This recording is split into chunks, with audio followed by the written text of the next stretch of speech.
Please complete. Bueno,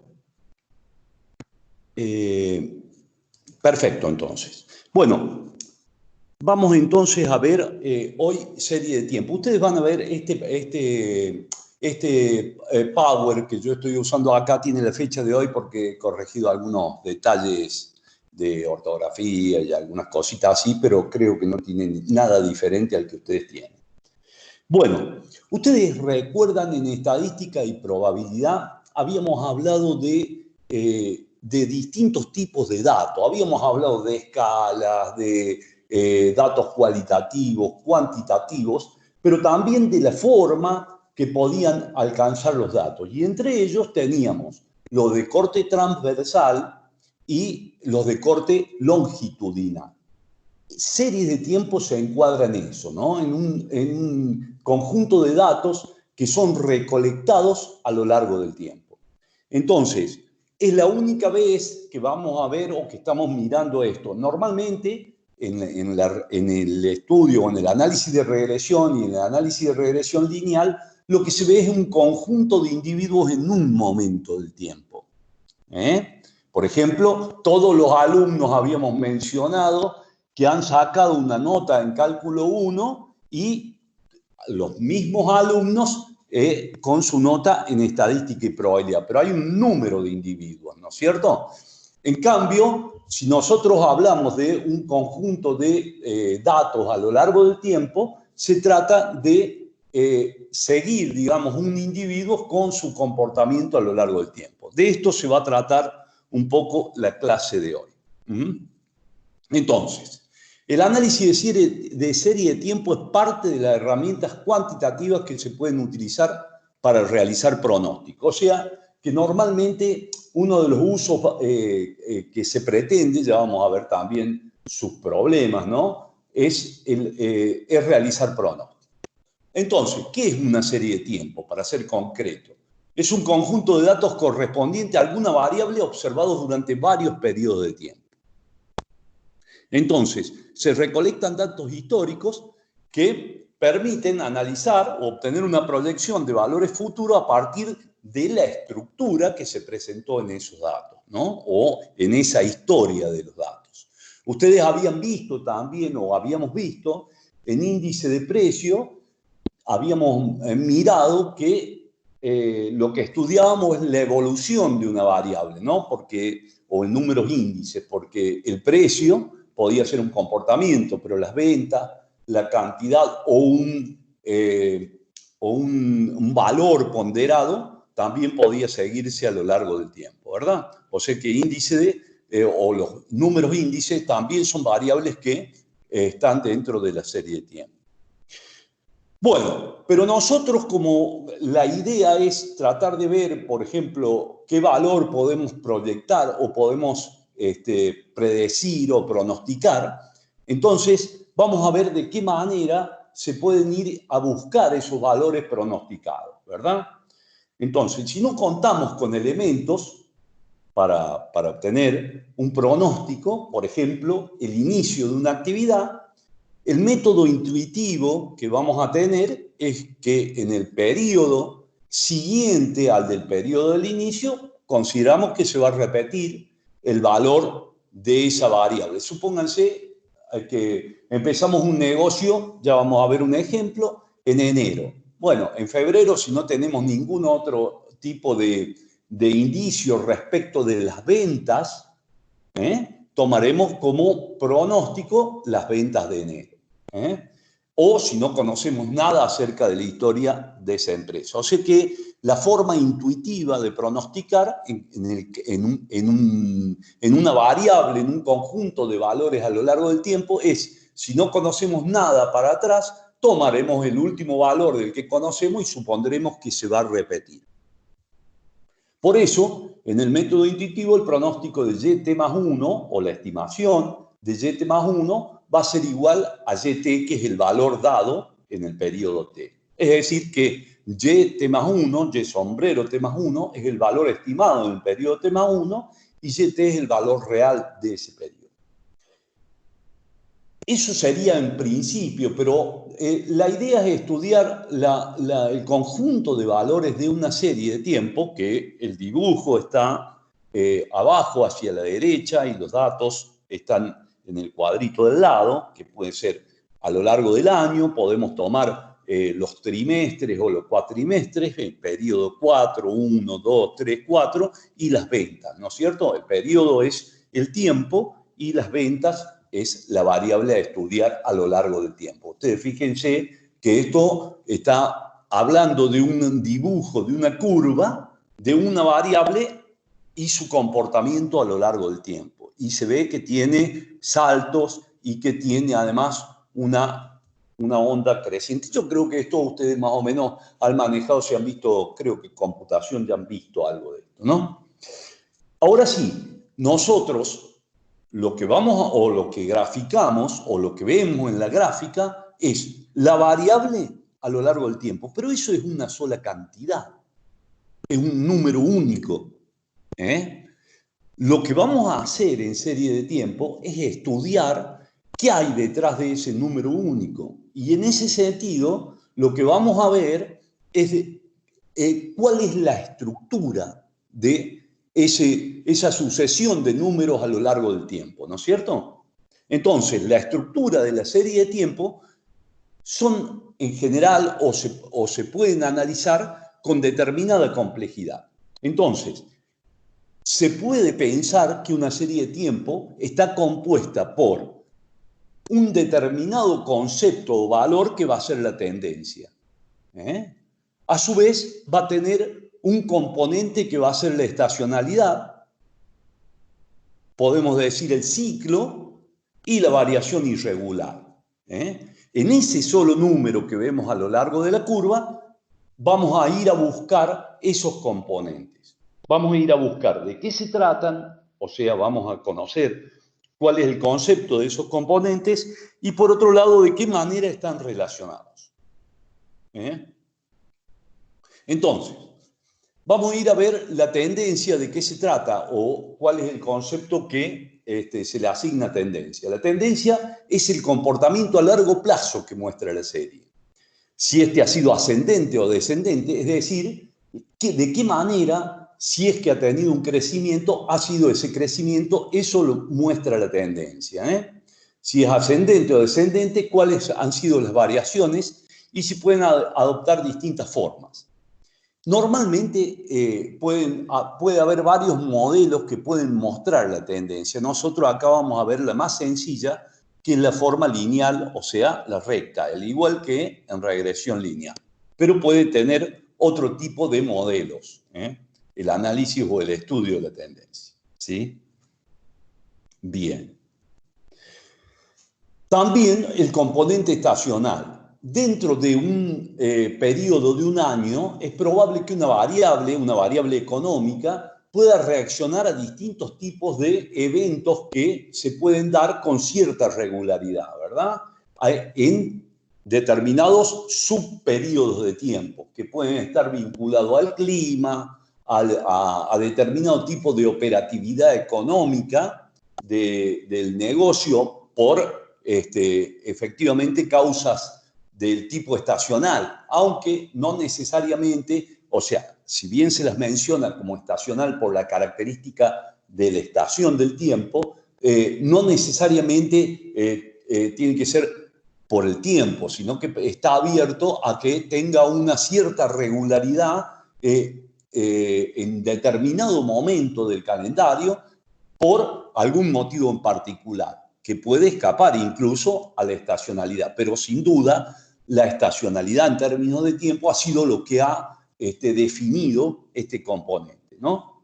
Entonces, las fluctuaciones que se originan estacionalmente se repiten o tienden a repetirse en momentos similares de un año. Sin embargo, también es posible que en periodo más corto también se encuentren oscilaciones.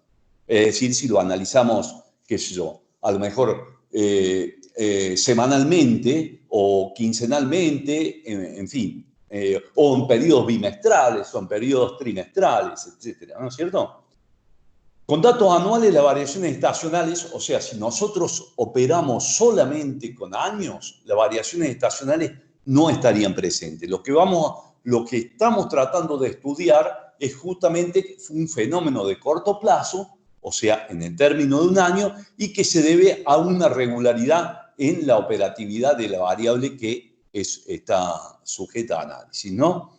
Entonces, con datos anuales las variaciones estacionales no estarían presentes y es por este motivo que para poder observarlas los datos se analizarían, digamos, en periodos menores de un año. Por ejemplo, trimestrales, mensuales, semanales o diarios. O sea que si nosotros tenemos una serie de tiempo y la tenemos que estudiar y esa serie de tiempo está dada en términos anuales, ya sabemos que el componente estacional no es parte de la estructura de ese dato.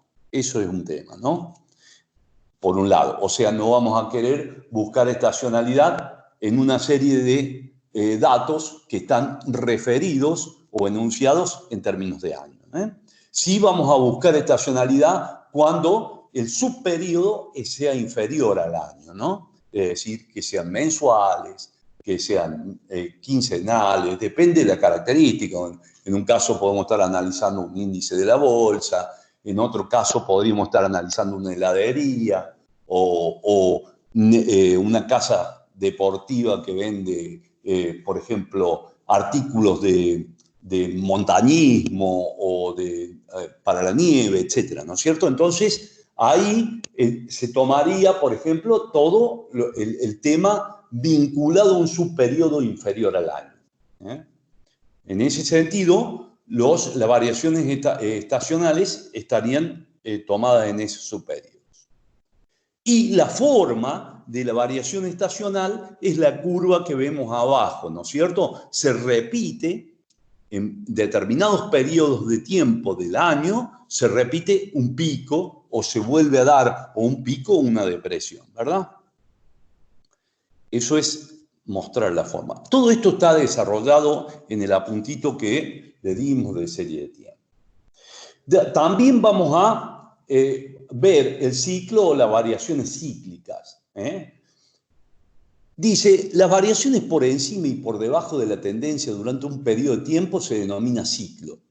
Los ciclos abarcan periodos mayores a un año. Entonces tenemos ciclos que son variaciones mayores de un año y que duran un periodo extenso de tiempo. Las fases de un ciclo pueden ser expansión, pico, contracción y depresión, y la forma sería esos picos que se dan por encima de la tendencia a lo largo de un periodo más largo de tiempo que un año. Ahora bien, ¿qué es un ciclo? ¿Hacia dónde apunta este concepto de ciclo? Esto está referido a la teoría económica, ¿no? A ciclos económicos. Por eso es que las fases de un ciclo económico, para eso, digamos, hay le deben haber dado en economía, las fases están, digamos, se describen como expansión, se logra un pico, una contracción o una depresión, ¿no es cierto? Siempre la economía avanza, digamos, con efectos cíclicos. Se sabe que de alguna manera la organización económica no está equilibrada permanentemente y hay problemas en donde esos desequilibrios generan este tipo de movimientos cíclicos. A eso está referido el ciclo. Y dentro de una serie podemos encontrar la tendencia, la variación estacional, pero una partecita de ella puede estar formada por digamos, un efecto de ese ciclo económico, ya sea un incremento a lo mejor de las ventas de algo porque el PBI está en un nivel de alto crecimiento o al revés, caída porque hay un nivel de depresión, etc. A eso está refiriéndose. Y las variaciones irregulares, esta es una definición que nosotros nos vamos a detener un poquito acá, que creo que hoy día es interesante. Son variaciones inusuales que casi nunca se repiten de la misma forma. Esto ya vamos a hacer un pequeño desglose de este concepto. Se originan en fenómenos climáticos, cambios tecnológicos, factores políticos, guerras, etc. Imagínense ustedes si nosotros tenemos que analizar las ventas del periodo de mayo del 2020 o de abril del 2020. Entonces, cualquier tendencia, cualquier valor que podamos tomar está influenciado directamente por una variación irregular que trastoca toda la serie de tiempo. Entonces, la variación irregular es un fenómeno determinado que no es repetitivo, ¿no es cierto? Pero nosotros, cuando lo tratamos en la serie de tiempo, estamos refiriéndose a variaciones muy pequeñas, a variaciones irregulares que puede ser, por ejemplo, una inundación, supónganse en la provincia de Santa Fe, que de alguna manera ha hecho caer, por ejemplo, una variable como la siembra, supónganse, de maíz, o una variación irregular en donde una catástrofe en general ha afectado el Producto Bruto y ha hecho caer, por ejemplo, el crecimiento del país, y eso afecta a nuestras ventas o en particular a un sector determinado. Pero esas variaciones irregulares que nosotros tratamos en la serie de tiempo normalmente son variaciones que se pretenden sean relativamente chicas y aleatorias, es decir, tienen un sentido, digamos, no tienen sentido de tendencia ni nada, simplemente que se pueden dar en menos o en más y en forma aleatoria, ¿verdad? Pero no estamos hablando, o no podemos contemplar dentro de las variaciones irregulares que analizamos en serie de tiempo, un caso como el de esta pandemia o el caso de un quiebre determinado en los datos económicos debido a un fenómeno totalmente grande, ¿no es cierto? O extraño. O en todo caso, si lo vamos a contemplar, esa variación irregular seguramente va a estar por encima de los valores que componen el resto de la estructura de serie de tiempo. Esto yo lo quería, un poco se los quería comentar porque, bueno, viene el caso por el momento actual que vivimos, ¿verdad?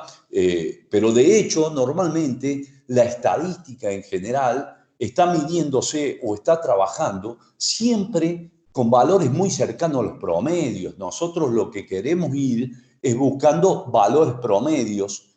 De hecho, cuando trabajamos cualquier variable, hacemos un test de hipótesis, etcétera, etcétera, lo que hacemos es casi encontrar pruebas para el centro. Cuando hay fenómenos de muy baja probabilidad, esos nos pueden hacer cometer un error o, en definitiva, los descartamos. Entonces, esto que es casi es famoso, un libro de un autor que se llama El Cisne Negro, que es uno de los elementos de la economía o de la estadística que no están contemplados. Este autor se llama Nassim Taleb, escribió un libro que se llama El Cisne Negro, y básicamente él cuenta que el desconocimiento de la ciencia en general es bastante grande y que el hecho de que hubiera todo cisnes blancos en un momento dado hizo pensar que no había un cisne negro hasta que se encontró un cisne negro en Australia, ¿verdad? Entonces, era un hecho de bajísima probabilidad, pero ocurrió. Entonces, este tipo de cuestiones que pueden ocurrir con eventos de baja probabilidad no es justamente lo que nosotros estudiamos bajo esta serie de tiempo. A eso me quería referir, sino que son efectos que vienen dados, por ejemplo, en las variaciones irregulares, son efectos que vienen dados por fenómenos inesperados, pero que no tienen la magnitud de trascender el resto de los componentes de la serie. Bueno, solamente hacia ahí quería ir, ¿verdad? Para explicárselos de esta manera. Bueno, ahora bien, nosotros tenemos la estructura y tenemos los componentes de la serie de tiempo, ¿verdad? Ahora, ¿de qué manera se relacionan esos componentes? Es otro de los temas que vamos a ver ahora. Existen dos modelos básicos de combinar los elementos de la serie de tiempo. Uno es el modelo aditivo y el otro es el modelo multiplicativo. Como ustedes deben recordar, cuando vimos índice de precio, que veíamos la variación de una magnitud, también teníamos en claro que la variación de una magnitud la podíamos medir de dos formas, o por los incrementos o por los cocientes. Entonces, esto es más o menos lo mismo. De alguna manera se van a agregar elementos de una serie de tiempo, ya sea a través de un modelo aditivo o un modelo multiplicativo. El modelo aditivo se expresa como, por ejemplo, el valor de la variable YT, que va a ser igual a la suma de la tendencia, la estacionalidad, el ciclo y las variaciones irregulares, donde YT es el valor de la variable en el periodo T, T es la tendencia, es la estacionalidad, C el ciclo e I las variaciones irregulares. En el modelo aditivo, todos los valores se expresan en unidades naturales, pero estacionalidad, ciclo y variaciones irregulares se expresan en términos de desvío. Por ejemplo, si nosotros decimos que Y vale 5.000, es porque la tendencia va a tener un valor de nivel, digamos, de 4.500 y, por ejemplo, la estacionalidad aumentará ese nivel en 1.000 y el ciclo disminuirá ese nivel en 250 y las variaciones irregulares también en 250. Entonces, el valor de la tendencia es un valor de nivel y el resto son incrementos o decrementos de esa variable que se van a dar en esa forma y así se van a expresar en el modelo aditivo. El modelo aditivo es uno de los modelos que no, no es el más usado. El más usado es el modelo multiplicativo y es el que nosotros y casi todos siguen, ¿no es cierto? El modelo multiplicativo se expresa como la misma variable Y sub t, en donde se multiplica la tendencia por la estacionalidad, por el ciclo y por las variaciones irregulares. Ahora bien, en el modelo multiplicativo, también la variación, la tendencia va a ser uno de los valores que se va a medir por nivel. Y el resto se va a agregar multiplicándolo en términos de índice, que sería la forma de agregarlo en general. Así vemos un ejemplo. Por ejemplo, si la morosidad en un comercio puede estar dado por datos que se componen de la siguiente manera. La tendencia es de 3.000, la estacionalidad es del 70%, o sea que eso genera un índice de 170 o un tanto por 1 de 1,7. El ciclo es 9% menos, o sea que reduce, digamos, el valor de la tendencia el 9. Ese índice va a ser del 91 o en tanto por 1 de 0,91 y las variaciones irregulares un 13% o disminuyen la tendencia un 13%. El índice será de 87 y en tanto por 1, 0,87 y por lo tanto el valor de Y va a ser los 3.000 multiplicado por 1,7 que aumenta, digamos, la estacionalidad, el valor de las ventas en un 70%, disminuye por el ciclo a 0, se multiplica por 0,91, lo disminuye en un 9% y en un 13% por las variaciones irregulares, multiplicándolo por 0,87. O sea que se usa, en cierto modo, el manejo de los índices y la forma multiplicativa para componer o para comprender cómo se construye el valor de la serie. Esto es importante porque después cuando lo descomponemos, de alguna manera, si el modelo es multiplicativo, todo lo que vamos a tener que hacer para descomponer una serie es dividir. Bueno, ahora bien, una serie en general tiene, tiene una forma casi de serrucho, tiene puntos chicos, aunque tenga una tendencia, etc.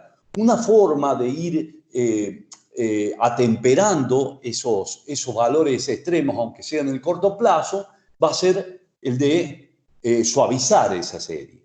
Uno de los métodos para suavizar la serie va a ser el método de medias móviles. Las medias móviles son un promedio de los datos de la serie para un número fijo de periodos. Es decir, que se van a tomar un conjunto de valores y se va a dividir ese número de valores y se va a tomar ese promedio como un valor representativo de ellos. Entonces, los promedios atemperan los picos mayores o menores de la curva y por eso se dice que se realiza un suavizamiento. Vamos a ver un ejemplo. Esto, como verán ustedes, es bien práctico, o sea, prácticamente está la definición y el cálculo. Si las facturas mensuales de PEC en un comercio han sido en los meses de febrero 3.000, mayo 2200 y abril 2000, el promedio de esos tres valores es 2400. Estos cálculos hay que revisarlo por las dudas que hayan salido mal en algún momento. En el cálculo del próximo promedio se deja, o sea, acá estamos tomando un promedio de 3 meses. Tendría que ser contiguo. Debe ser febrero, marzo y abril. Ahí debe haber un error. Entonces, en el cálculo del próximo promedio se deja fuera el valor de febrero y se incorpora el de mayo. Ahí está. De forma tal que el cálculo considera los valores más recientes. Si mayo es igual a 1900, quiere decir que dejamos afuera 3000 de febrero y vamos a promediar 2200, 2000 y 1900. Eso debiera dar 2033 de promedio. Y nosotros estamos obteniendo una media móvil de 3 meses. Eso es lo que nosotros vemos en el cuadro que tenemos acá. Enero, febrero, etc. Tenemos venta de 52, por ejemplo, 81 y 47. El promedio de eso va a ser 60 y lo vamos a hacer corresponder con el mes de febrero. Luego soltamos, digamos, la magnitud de enero y tomamos la de abril, tomamos el promedio y lo vamos a hacer, va a ser 64,33 y lo vamos a hacer coincidir con el de marzo y así sucesivamente. También podemos tomar más cantidad de meses, lo cual incluso tenderá a que se suavice aún más la serie, como muestra el dibujo que tenemos al costado, ¿no? En donde tenemos la serie original, la serie de los 3 meses en naranja y que tiene mayores picos, y la de amarillo en la de 5 meses. Entonces, cuando tomemos 5 meses, también vamos a hacer corresponder al tercer mes el valor de los 59 y habremos promediado 52, 81, 47 y 65, ¿está bien? Y 50. Y así sucesivamente. O sea que fíjense que hacia arriba, hacia enero y diciembre, en el caso de los 3 meses, queda un mes libre. ¿Qué pasaría si yo tuviera que pronosticar el valor de diciembre? Diría que sería, si no tengo otro elemento, igual a la media móvil de noviembre, de 62. Y así con la de 5 meses. Pero la media móvil presenta otro tipo de característica. Pueden ser impares los meses a promediar. Y ahí veremos, cuando se trata de valores, impares dije yo, cuando se trata de valores pares, el valor centrado queda en el medio. Fíjense, acá tenemos del 2006 al 2008, pero por trimestre tenemos 1, 2, 3 y 4.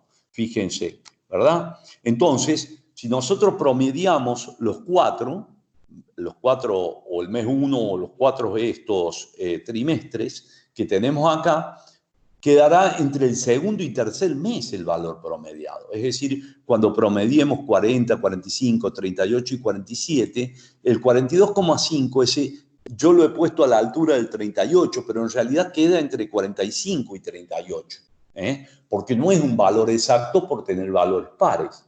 Ahora, cuando yo deje afuera a 40 y tome 53, voy a tomar el promedio y va a estar entre el tercero y el cuarto.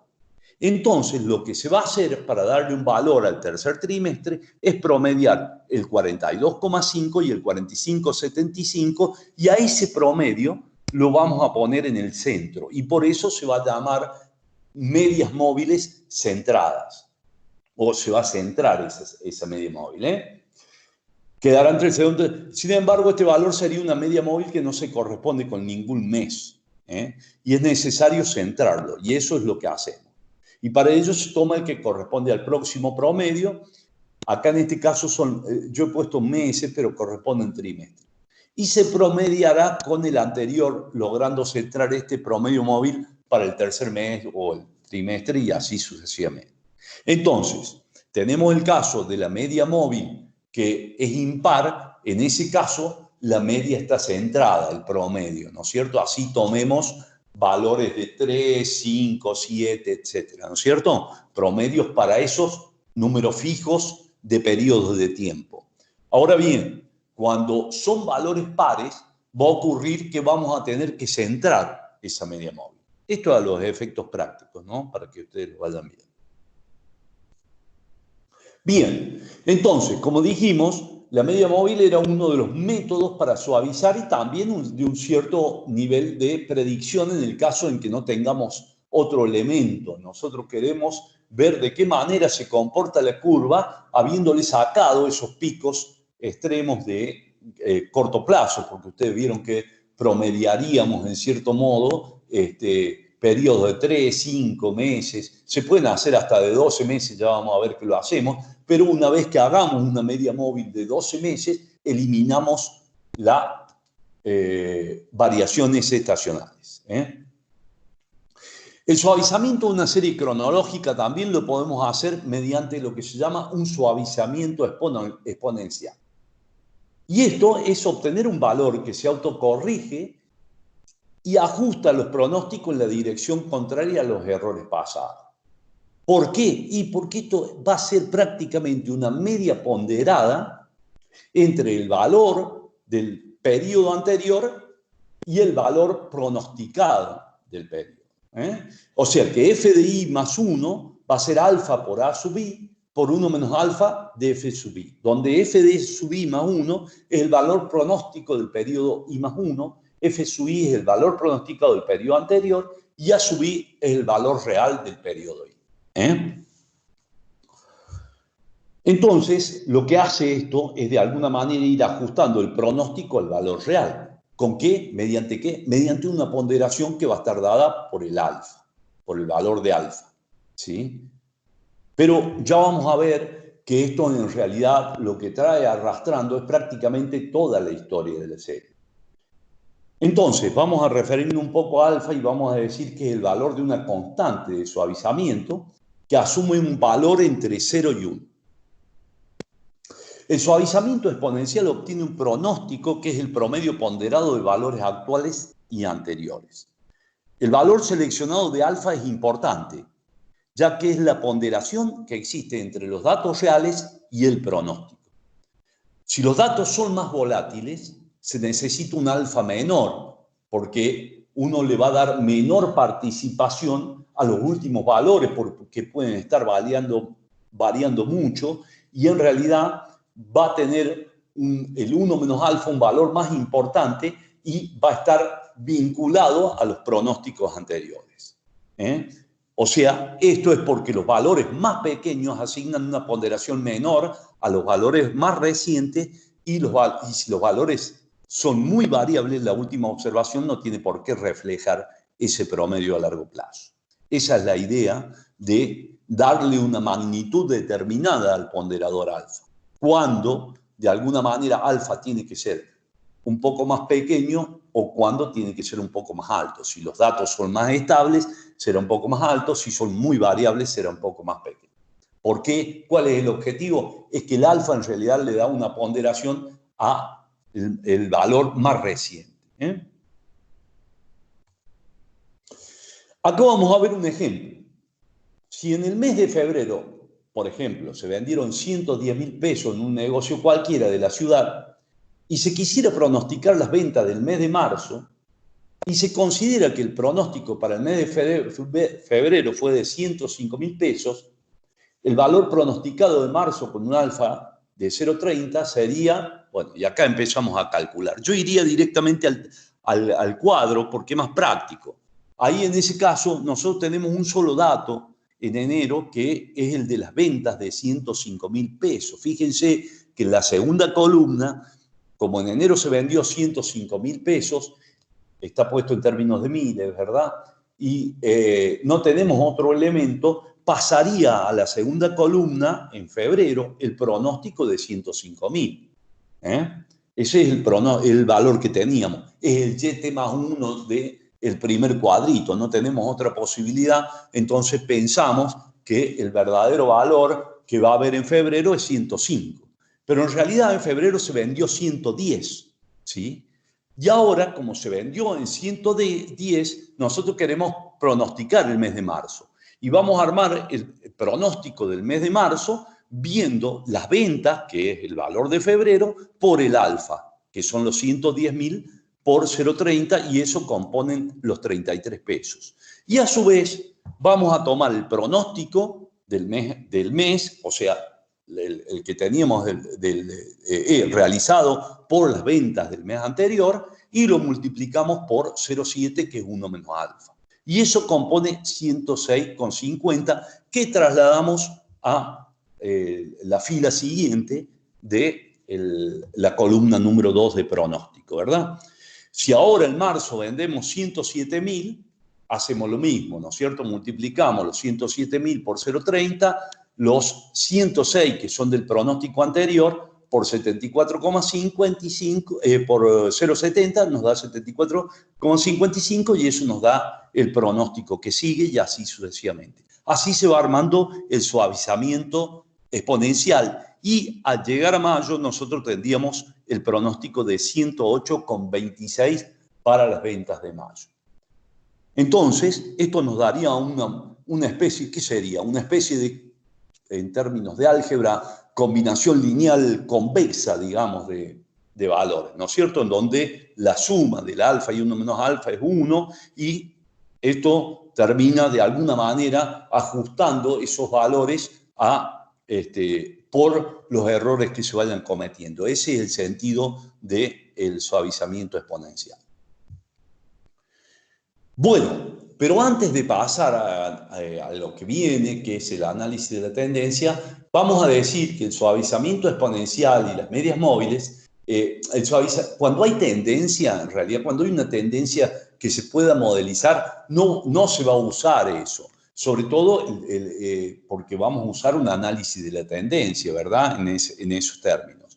Pero el suavizamiento exponencial, además, sería el de grado ese, sería el de grado 1. Nosotros, si tuviéramos que contemplar tendencia, tendríamos que hacer un suavizamiento exponencial con otro modelo que no tiene por qué ser explicado en esta materia, porque serie de tiempo es casi una materia en sí misma, ¿no es cierto? Sino que ustedes tienen que saber que en realidad cuando existe una tendencia muy marcada, el suavizamiento exponencial no sería el método para pronosticar. Lo mismo pasaría con las medias móviles. Habría que empezar a trabajar con los valores de la tendencia. Entonces, el análisis de la tendencia que vamos a hacer en una serie de tiempo es el que permite, perdón, y me quería referir, cuando en realidad no sabemos si es muy ascendente, descendente, si está marcado el modelo de la tendencia. Sí, claro que usamos medias móviles y suavizamiento exponencial. Nos van a dar incluso un cierto horizonte acerca de qué pasa con esa variable, si tiene un comportamiento de tendencia, y pronosticaríamos así determinados valores. Pero si nosotros ya hemos descubierto de alguna manera que podemos modelizar, esto no sería de utilidad, ¿no es cierto? Entonces, pasaríamos al análisis de la tendencia que permite hacer pronóstico cuando la tendencia se prefigura como ascendente o descendente.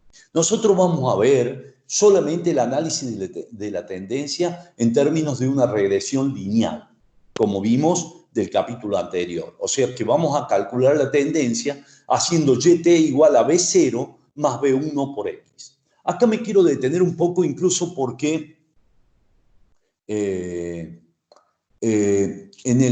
la clase anterior, si bien desarrollamos todo, me quedó un poquito, no sé si alcancé a explicar, y me interesa mucho que ustedes recuerden la clase anterior en donde teníamos Y igual a B0 más B1 por X, y en ese sentido, lo que es muy importante que también estudien, y que yo no sé si lo desarrollamos tanto, es el significado de los valores de B0 y B1. B1, en definitiva, ¿qué expresa lo de un coeficiente angular, verdad? En cuánto va a variar el valor de Y cuando cambiemos en una unidad el valor de X. Eso ténganlo bien presente, eso estudienlo, porque también es una de las partes significativas del análisis de regresión que nosotros vamos a usar y que les vamos a pedir. Por otro lado, B0 es la ordenada al origen. Pero ¿qué ocurre? Yo puedo, como realizo o calculo B0 por datos muestrales, puede ser que me dé una cifra que sea incoherente. Por ejemplo, puedo calcular el consumo y cuando yo no lo tengo vinculado o cuando lo tengo vinculado al ingreso, puede ser que el consumo autónomo me dé negativo, una cosa que no podría ser porque la gente no podría vivir. Entonces, ese valor de B0 hay que referirlo siempre al rango de datos que nosotros estamos trabajando, porque puede dar una magnitud que no sea explicativa ante un determinado momento. Si nosotros decimos B1 vale 0, nos queda a lo mejor un valor que no está muy claramente, sino que le tenemos que dar significado por el rango de valores que estamos tratando. Bueno, ahora volvamos a serie de tiempo. Tenemos el modelo general de tendencia, YT igual a B0 más B1 por X, donde YT es la variable dependiente, B0 y B1, como habíamos visto, son los estimadores de la ordenada, la origen y la pendiente de la recta respectiva. X es la variable independiente que en series de tiempo va a significar el tiempo y va a estar expresado en una manera codificada. Fíjense que en el cuadro de abajo a la izquierda, el primero, vamos a tener desde el 2003 al 2018 y vamos a tener como segunda columna el periodo. Y vamos a decir que comienza en el 1, en el 2, en el 3, etc. Y esos son los valores que va a asumir X. ¿Está claro? Por otra parte, la variable que es de interés para nuestro estudio a lo largo del tiempo son los permisos de construcción que, supónganse, de la ciudad para construir viviendas. Entonces tenemos a lo largo de esos años toda la cantidad de permisos de construcción, ¿verdad? A partir de ahí, lo que está en el cuadro de la derecha es exactamente el desarrollo de lo que vimos para encontrar los valores de B0 y B1 por mínimos cuadrados ordinarios.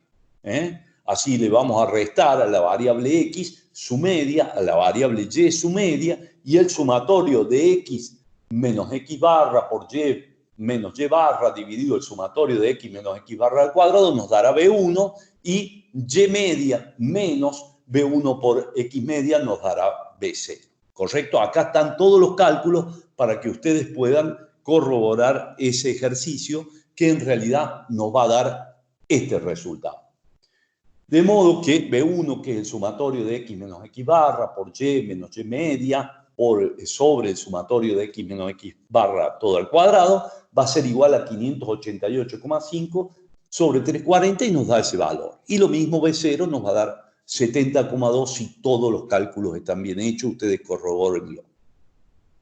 De forma que ahora tenemos YT, o la recta de estimación en términos de la tendencia, como 70,2 más 1,73 por XT o por la variable tiempo. De forma que los valores de B0 y B1 son respectivamente 70,23 y 1,73. Y la ecuación de regresión está representada por eso, en donde T ahí asume el valor de X, ¿verdad? T o X. Si reemplazamos por el primer periodo de tiempo, fíjense, abajo vamos a tener Y1, 70,23, más 1,73 por 1, va a ser 71,96. Y de esa manera vamos a ir estimando, la estimación no es otra cosa que un pronóstico, ¿no es cierto? O pronosticando los valores que va a ir teniendo la serie de tiempo o la tendencia. De manera que todos los valores estimados son un pronóstico de los permisos de construcción teniendo como variable independiente al tiempo. Es decir, que si se mantiene la tendencia de la serie, se puede pronosticar, esto es importantísimo, si se mantiene la tendencia de la serie, se puede pronosticar el valor para el periodo 18, que sería en el año 2020 igual a 104,8, y surge solamente de reemplazar el 1 acá multiplicando por 18. Creo que por 18, a ver.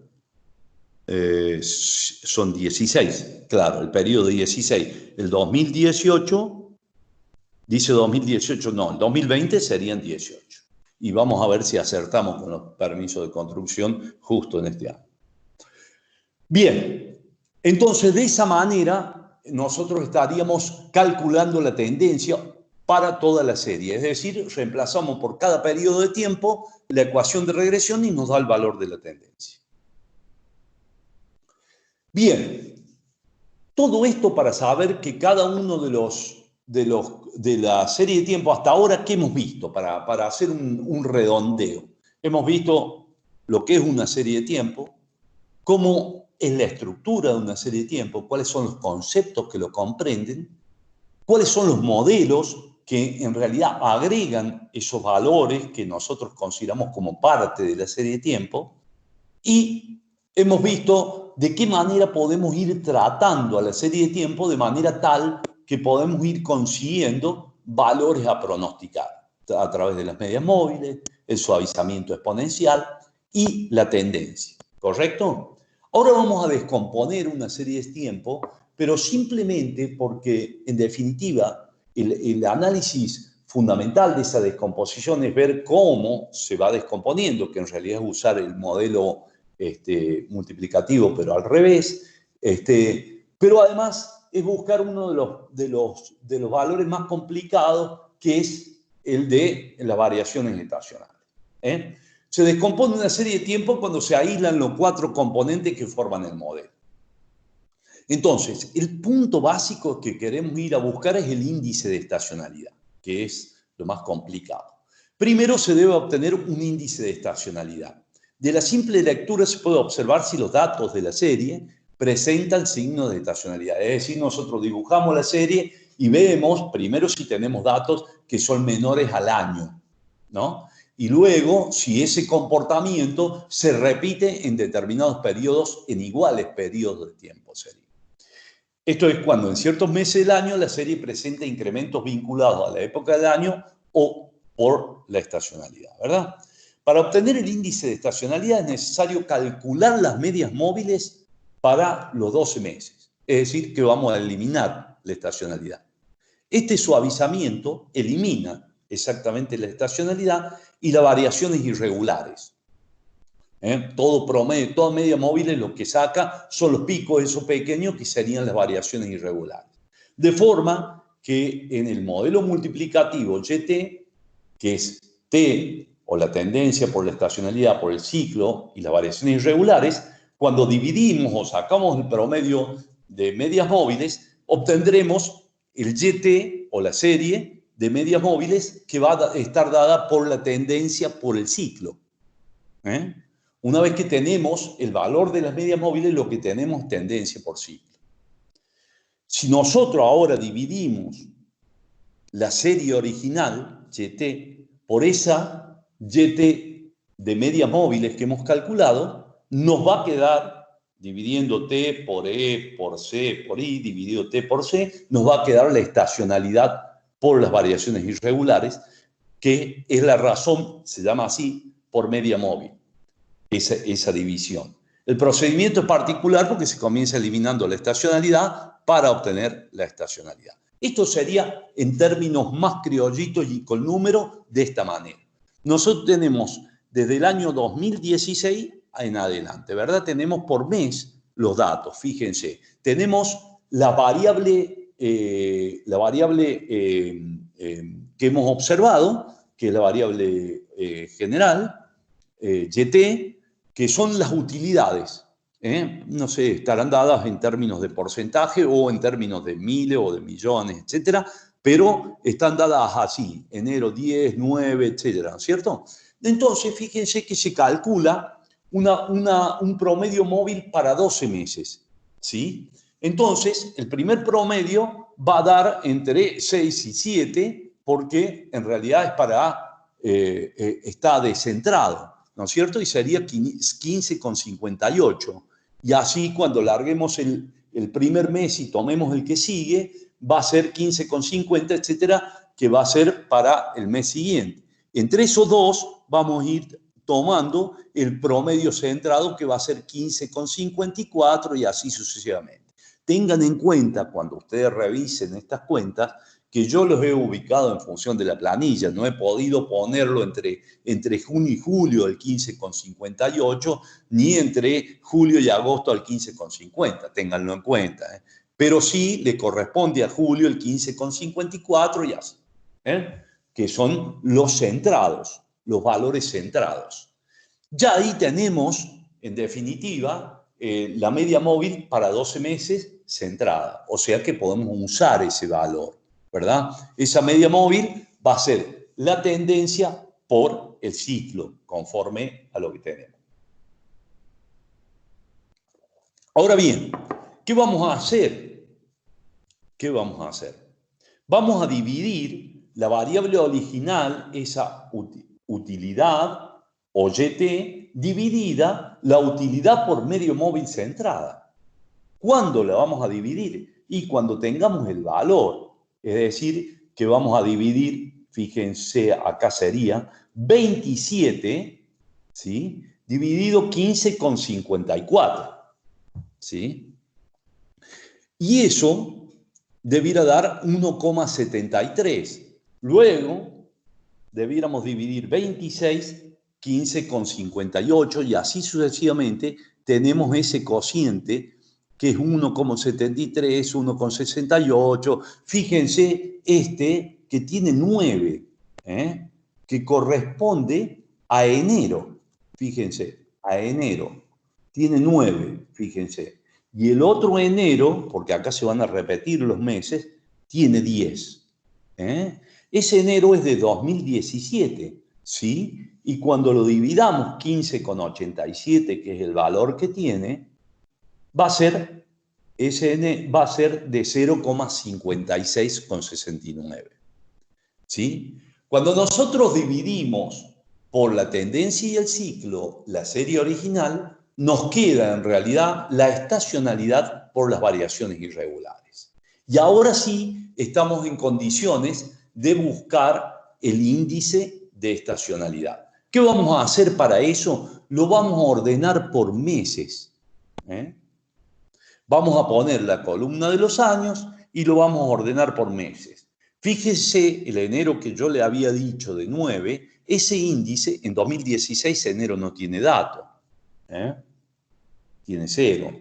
Pero en 2017 el índice, que era el 9 dividido los 15 y pico, da 0,56. Y 10 dividido algo similar en 2018, 0,58,97. Entonces, nosotros ordenamos esto para poder obtener un promedio del mes, del índice del mes, que es lo que vamos a ir a calcular. Por supuesto que se va a partir esto entre julio, porque en julio vamos a tener datos del 2016 y del 2017, pero no vamos a tener del 2018, lo que pasa con enero, febrero, marzo, etc. Entonces dividimos este promedio, que va a ser 0,56,69 y 0,58,97 por 2, y vamos a obtener un promedio de esos índices de estacionalidad, ¿verdad? Ahora bien, esos índices de estacionalidad, si nosotros los sumáramos y si nosotros hubiéramos tenido, digamos, ya totalmente uniformemente distribuida todas esas ventas, en realidad eso debiera sumar 12. Pero por el cálculo mismo propio entre el efecto de las variaciones, puede que dé un poquito más chico, un poquito más grande, ¿verdad? Porque esto tampoco es tan exacto. Y tenemos 11,84. Entonces, lo que vamos a hacer es dividir 12 dividido 11,84, nos va a dar una especie de índices mayor que 1, y fíjense que eso lo vamos a multiplicar por cada uno de los valores de manera tal que los normalizamos. Vamos a decir que los normalizamos, dado que ahora sí la suma va a dar 12. ¿Está claro? Y eso sí ya es el índice de estacionalidad. Y acá se terminó. Se terminó, pero ¿por qué? Porque vamos a decir, no he puesto más filmina, porque en realidad lo que se usa ahora es el índice de estacionalidad. ¿Y para qué se usa? ¿Cuál es la utilidad del índice de estacionalidad? La utilidad del índice de estacionalidad es básicamente ver qué pasa si yo tengo, por ejemplo, un promedio de 16, o tengo un valor de ventas de 16 de enero, estacionalizadas va a ser 16 por 0,60.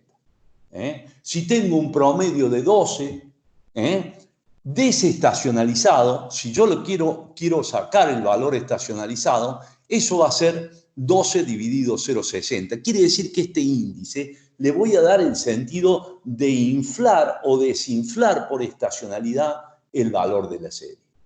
¿Está claro? El resto de los valores no tiene mayor importancia de buscar, porque este es el más difícil. El resto de los valores, por ejemplo, las variaciones irregulares, solamente se eliminan por medias móviles.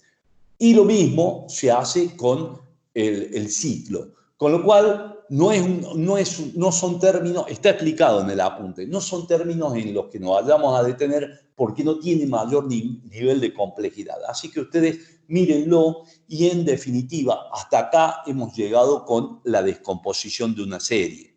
Porque si tuviéramos que seguir, tendríamos que ver que podemos calcular una tendencia, eso cargarle el índice de estacionalidad, eventualmente el valor que tiene el ciclo y el valor de las variaciones irregulares. Pero tampoco es tanto el objetivo, porque en definitiva los valores más importantes están dados por la tendencia y por la estacionalidad, ¿verdad? Esos son los valores que más importan en la serie de tiempo.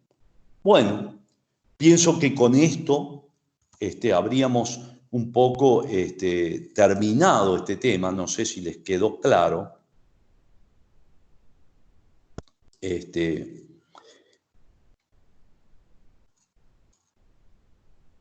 Ay, yo justo no estaba viendo si se cortó, estoy listo. No se cortó, cuéntenme algo. Vamos a desgrabar. Acá. Vamos a detenerla. Hasta acá.